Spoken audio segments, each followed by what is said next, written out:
Voltamos com a notícia de frente e, enfim, o clima esquentou na Câmara de Vereadores de Cuiabá depois de 2 semanas sem ações contra a pandemia. Hoje o parlamento teve duas discussões importantes. Ontem, o parlamento teve duas discussões importantes. A apresentação de requerimento para instaurar uma CPI que pretende investigar os recursos emergenciais da saúde em Cuiabá e também pedidos para descentralizar a vacina, que a gente tem falado aqui bastante. Vamos acompanhar.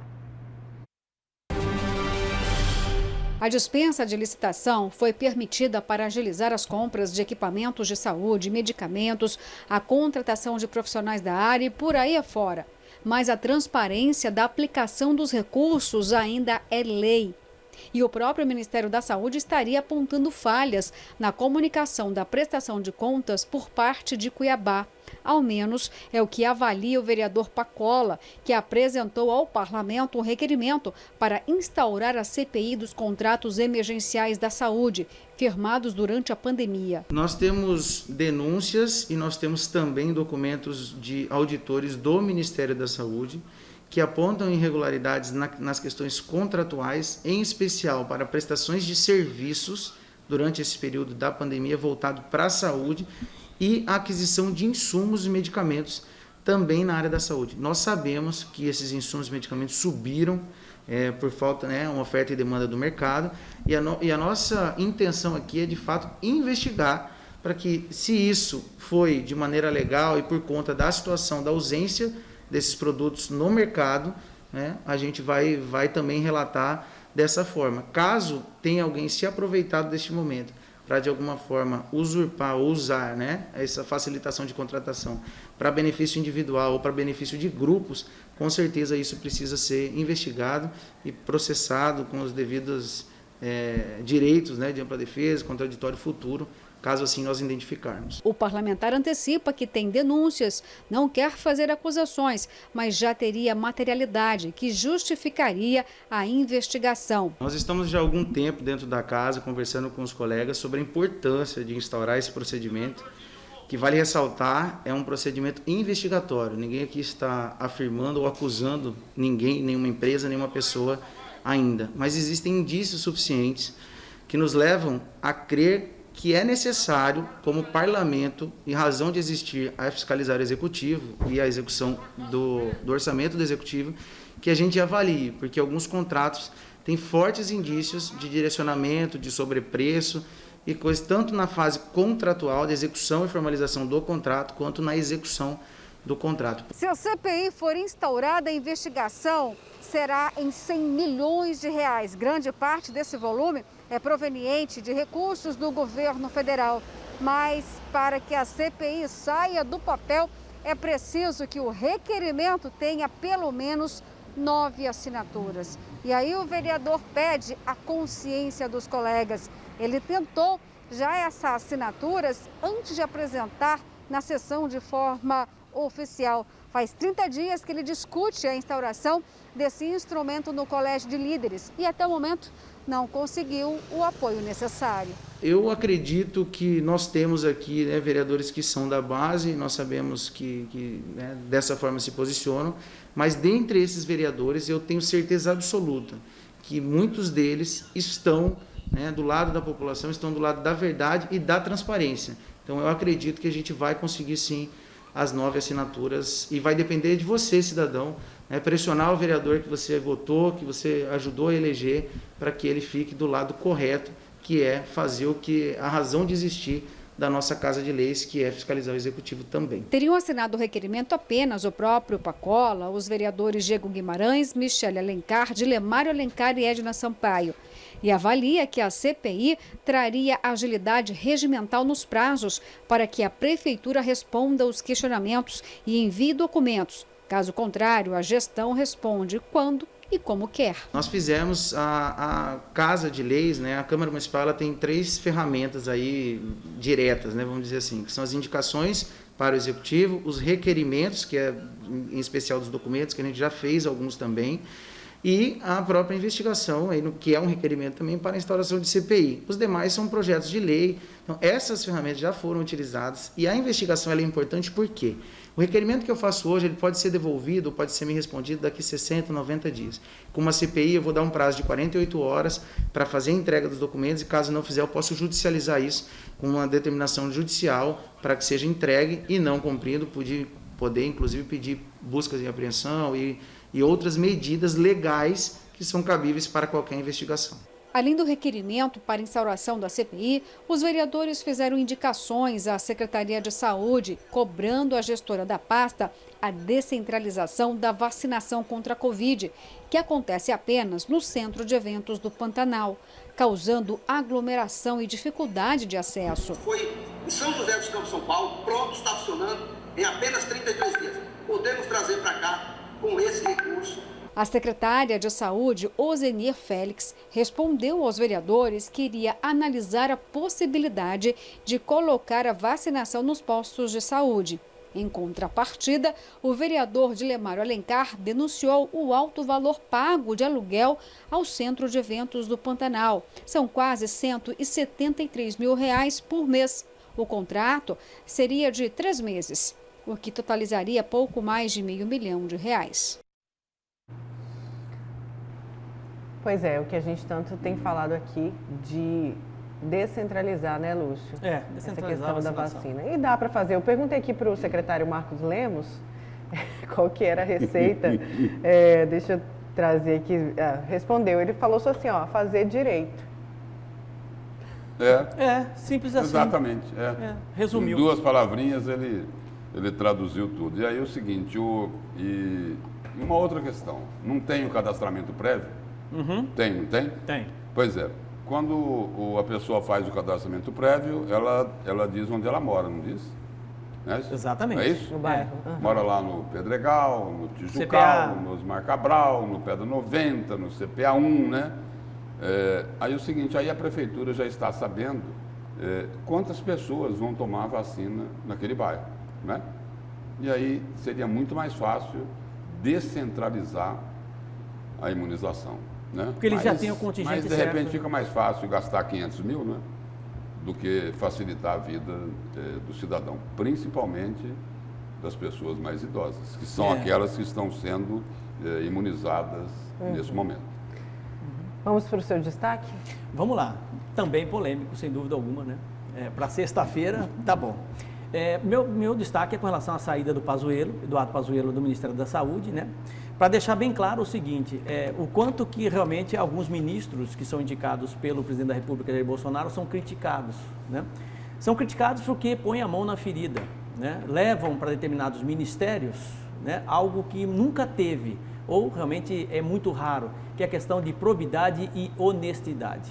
Pelo menos foi exatamente isso que ele nos trouxe no desvelamento, num pronunciamento dele na saída do Ministério da Saúde. Por muitos anos, aqueles que criticam exatamente o sistema e os ministros hoje do governo Bolsonaro, né, estavam convivendo com um sistema completamente aparelhado em cima de corrupção, em cima de propina, em cima de tudo. Em cima dos famosos pichulecos ou pichulé, como disse o nosso ministro da Saúde, logo na saída do Ministério da Saúde. O que eles queriam era isso, né?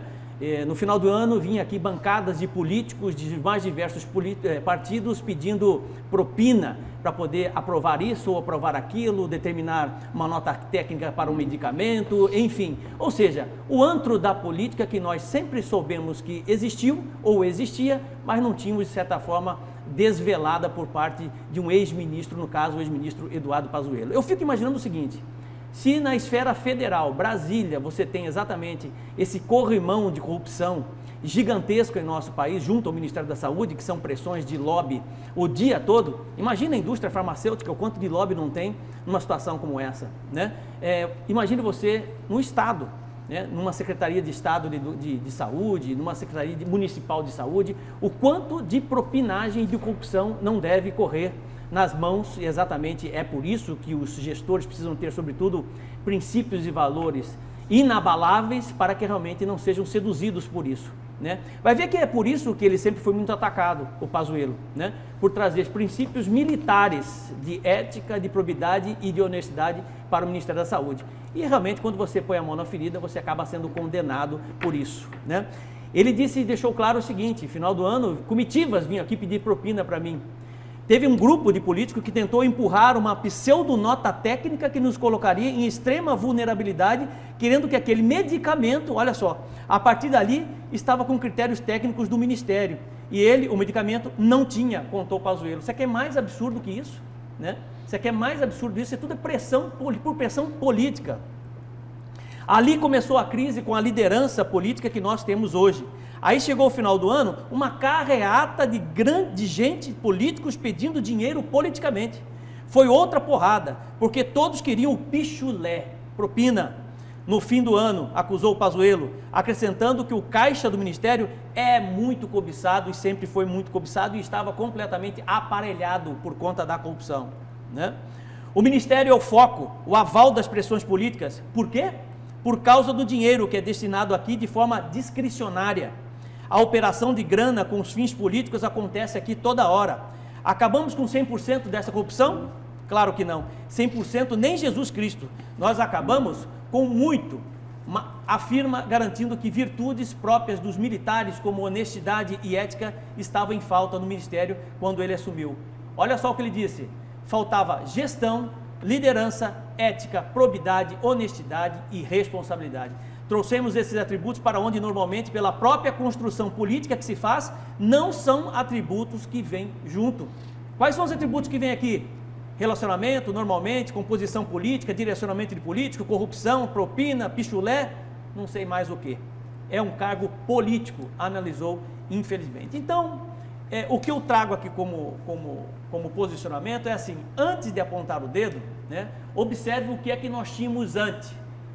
20 anos de corrupção, 20 anos de propina em muitos ministérios, em muitos setores do governo federal, que hoje praticamente você não tem. Claro que você não vai dizer que tem 100% garantindo que não existe corrupção, mas neste governo, do governo federal, eu não tenho dúvida que os escândalos de corrupção são infinitamente menores do que nos governos anteriores. E o Eduardo Pazuello está sofrendo e sofreu uma pressão muito grande, exatamente porque botou a mão na ferida, né? E quis, sobretudo, trazer valores que são fundamentais para a questão pública, para a pública, que é honestidade e probidade. Num país desorganizado e corrupto como o nosso, realmente, quando aparece um para fazer a diferença, sofre ataque de todos os lados. É isso.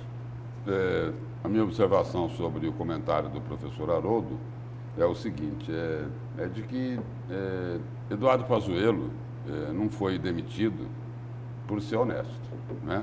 É lógico que é louvável o combate à corrupção, mas ele não foi demitido por ser honesto. O Centrão exigiu a cabeça de Eduardo Pazuello pelas seguintes razões: pela incompetência dele, tá? Pela irresponsabilidade dele, pela forma horrível que ele conduzia o Ministério da Saúde no combate à pandemia. Ele está lá respondendo a ação que agora vai para a Justiça Comum, porque ele perdeu o foro privilegiado. Ele está respondendo a ação não por iniciativa dos ministros do Supremo Tribunal Federal. Ele está respondendo uma ação, no caso lá das pessoas que morreram em Manaus por falta de oxigênio, não é isso? E essa ação aí foi pedida, né, pela Procuradoria-Geral da República, do Augusto Aras, que foi indicado pelo presidente Jair Bolsonaro. Então, é preciso ficar bem claro o seguinte: Eduardo Pazuello, com toda essa manifestação que ele fez aí, ele tentava se justificar, né? Por que ele estava saindo, por que entregaram a cabeça dele, e o seguinte, entregaram corretamente, né? Para tentar consertar. É isso que os aliados do presidente Jair Bolsonaro estão dizendo. O Rodrigo Pacheco colocou isso de forma muito clara, o presidente do Senado, o presidente da Câmara, Arthur Lira, que foi apoiado abertamente pelo presidente Jair Bolsonaro para ser o presidente da Câmara, ele disse isso de forma correta. Olha, fiquem atentos, eu estou aqui ligando o sinal amarelo, porque é o seguinte: os remédios do Congresso, eles são amargos, alguns são fatais, então fiquem espertos, né? Então é o seguinte: o ministro Eduardo Pazuello saiu pela incompetência e pela irresponsabilidade com que estava conduzindo o combate à pandemia aqui no país. E o seguinte, não é o primeiro, tem outro que vai sair, né? O outro irresponsável, né? O outro ministro das Relações Exteriores, né? O senhor Ernesto Araújo, que agiu de forma irresponsável como chanceler do país, não é isso? Ao brigar com quem?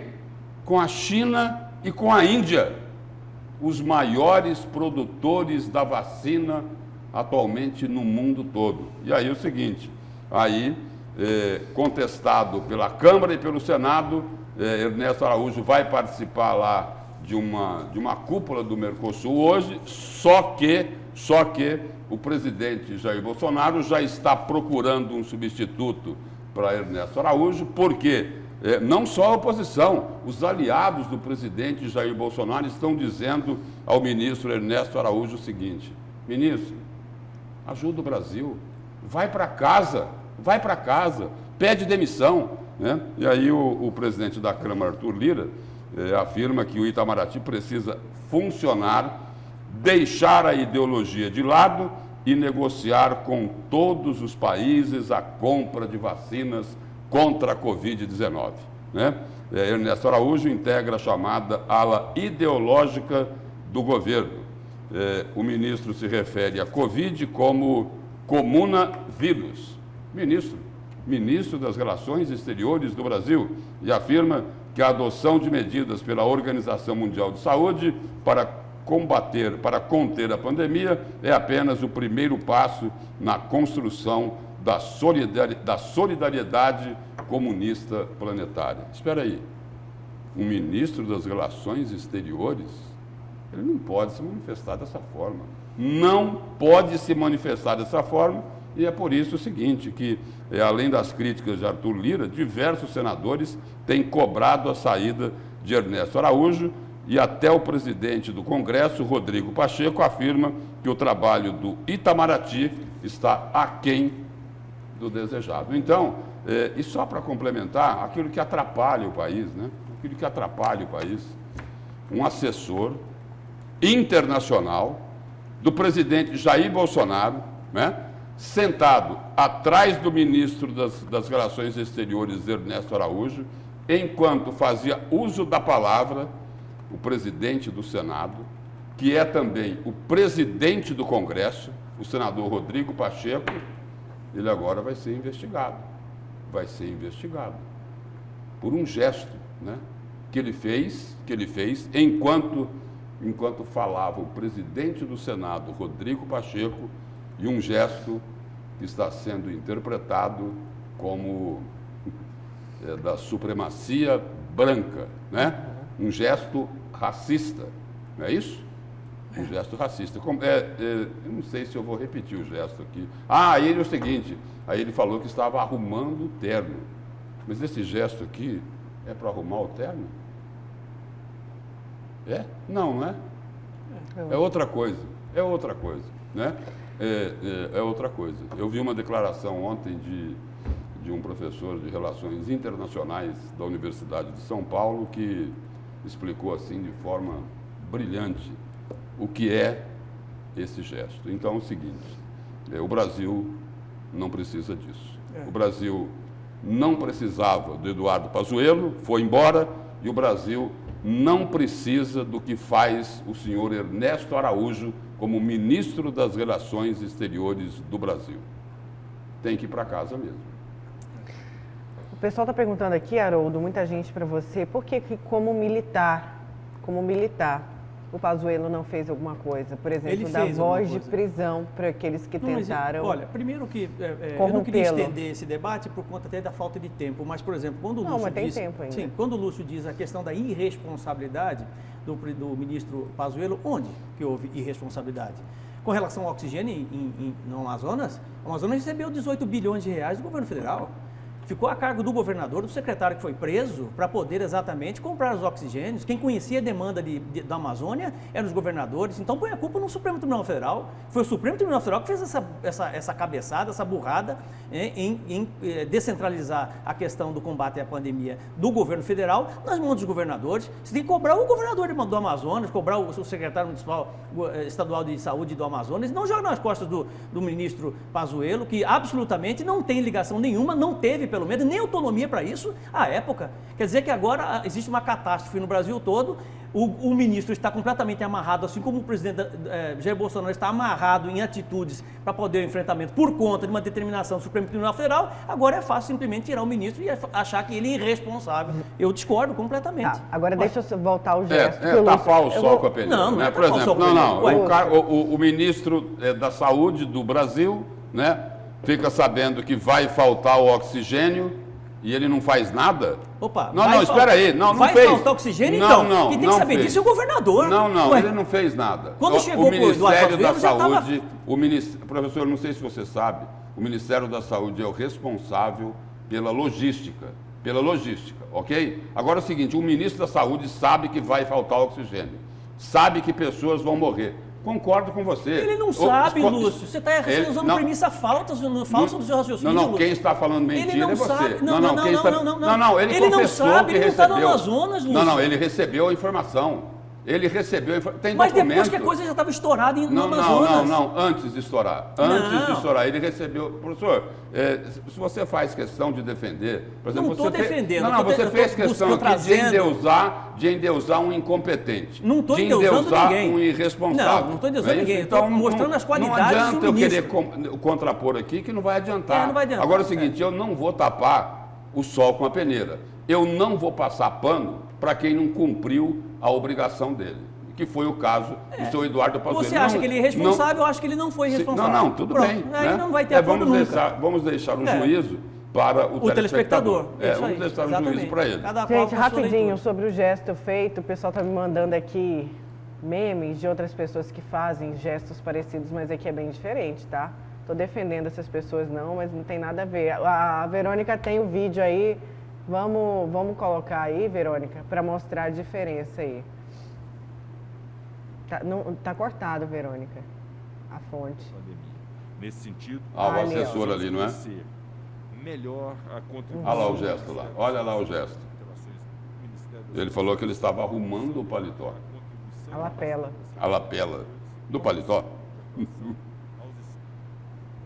Agora sim, agora dá para ver melhor. Vamos ver. Sobre as ações do governo federal para o enfrentamento da pandemia.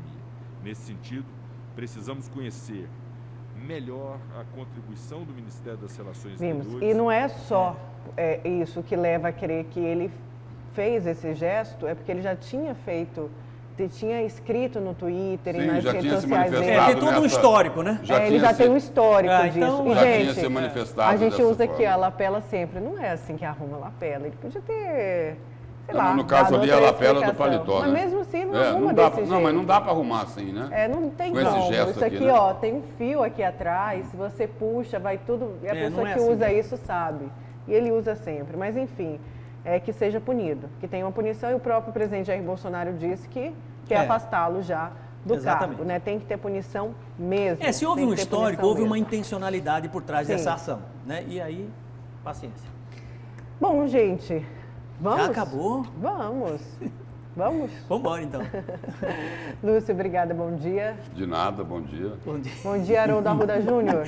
Bom dia, Nayara, bom dia, Lúcio, bom dia, uma excelente sexta-feira a todos. Verônica está aqui falando, pode dormir até mais tarde. Você também, né, Verônica? Você também, Haroldo, Lúcio, todo mundo, gente. Beleza. Um excelente final de semana para você. Que Deus abençoe você e sua família. Você fica agora com as notícias do Brasil e do mundo no Fala Brasil. Tchau, até segunda, se Deus quiser.